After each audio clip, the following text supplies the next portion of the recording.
So you buy a vehicle, a Ford vehicle, and that vehicle has something in the center display called MyKey.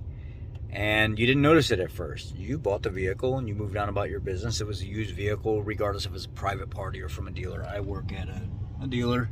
I'm a dealer technician. And we get customers that come in all the time. They're like, dude, like my vehicle won't go over 80 mile an hour.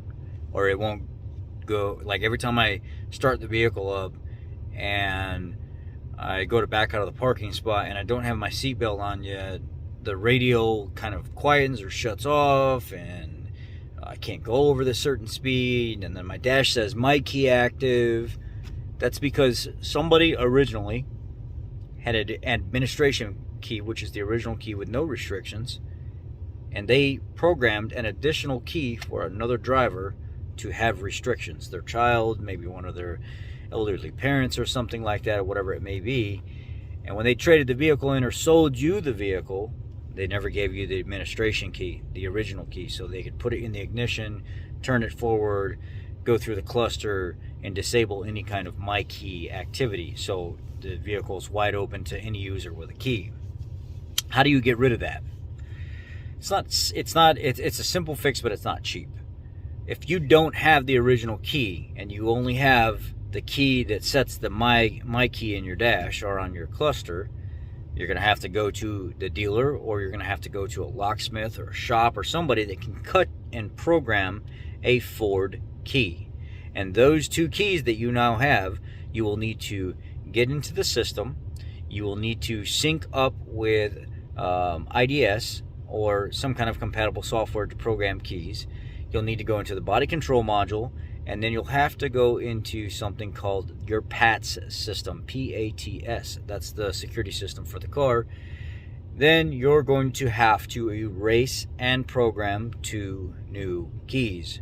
You cannot get rid of MyKey without 2 keys being programmed into the vehicle, or having the original administration key to put it in the cylinder and deactivate it through the cluster. It's the only way that you can get rid of the MyKey system in your vehicle that you're currently having issues with.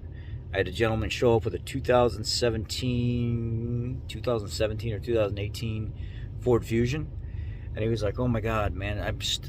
Sometimes I'm running late for work, and I got to go. My vehicle's it slows me down to 80 mile an hour on the highway." And I'm like, "Slows you down? You drive 80 every single day, and you consider that being slowed down?" I mean, I get it. I get the fact that it's not wide open like you'd expect. And he said, "Yeah, I just bought this vehicle for a really good deal not too long ago, and I have this key.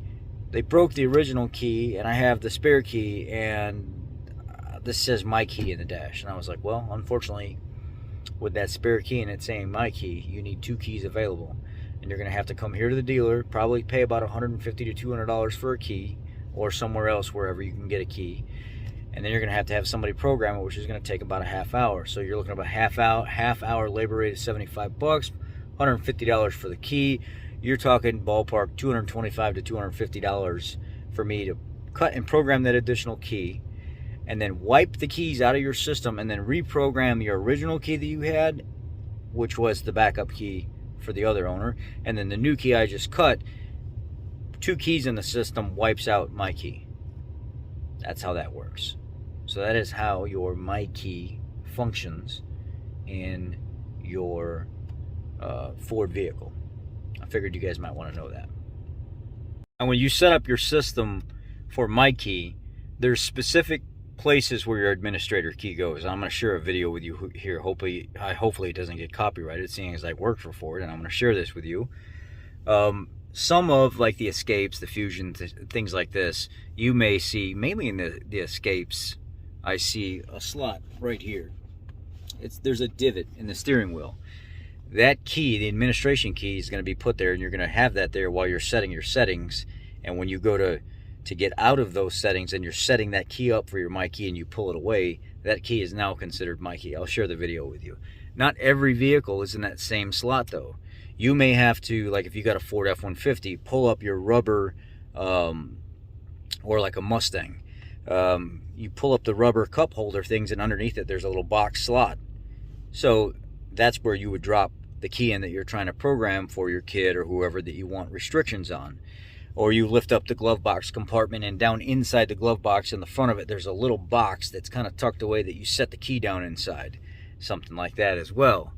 There are hidden areas where these keys can be programmed, and it's not just a one-size-fits-all. Those slots are also, if the battery ever runs out inside the vehicle and it no longer has functions, but you can take the little key out of the slot that's hidden inside it to open and close your doors, get in, and then drop that key in the slot, and now you can still start your vehicle if you have a, like if the battery goes dead and you have a touch to start. That can also be used in an emergency situation to start the vehicle as well, because now you're taking the key and it can read everything from that transponder right inside that slot, instead of the battery having to be healthy and present to transmit that for you. So here's the video on MyKey. I hope this helps you. I apologize that the video is so long, but I figured maybe I would share this with you, and maybe this could potentially do something for you in the future if you're trying to set this up. Remember, to deactivate MyKey, you have to have the administrator key to get rid of the settings.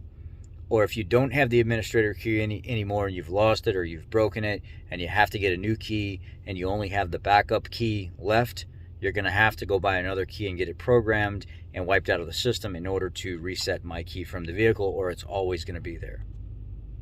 Good driving habits. Here are a few things you'll need to know about it. MyKey has 3 standard settings. First, it sets a constant chime alert for unbuckled driver and front passenger seatbelts, and automatically mutes the radio until belts are fastened. It also gives you an earlier low fuel warning to help eliminate yet another driving concern. And if your car is equipped with available features like bliss, forward collision warning, forward or reverse sensing, and lane departure warning, with MyKey, they're automatically locked on. To get the most from your MyKey, you can add optional settings. A vehicle top speed limit setting will display a visual and audible warning if the vehicle has reached a selected top speed. A speed minder chime can also be programmed into your MyKey. And here's one every parent can appreciate. Limit the maximum radio volume. You'll also have the option to lock certain features like advanced track, 911 assist, and do not disturb in the on setting. Okay, now let's talk about how to program MyKey. It's pretty simple. First, decide which of your 2 keys will become your MyKey. The other will become an administrator key, which gives the car full function and can be used to reset or reprogram MyKey at any time. Once you choose your MyKey, there's a pocket in the center console or a slot in the steering column made just for the key fob. Turn on the car, tab through the message center until you get to the MyKey section, and follow the instructions. Once you've chosen your settings, just turn off the power and remove the key. Now, whenever this key is used, your settings are on. Of course, you can always choose to turn off MyKey by using your administrator key and following the prompts in the information center. Any questions? Go to FordOwner.com.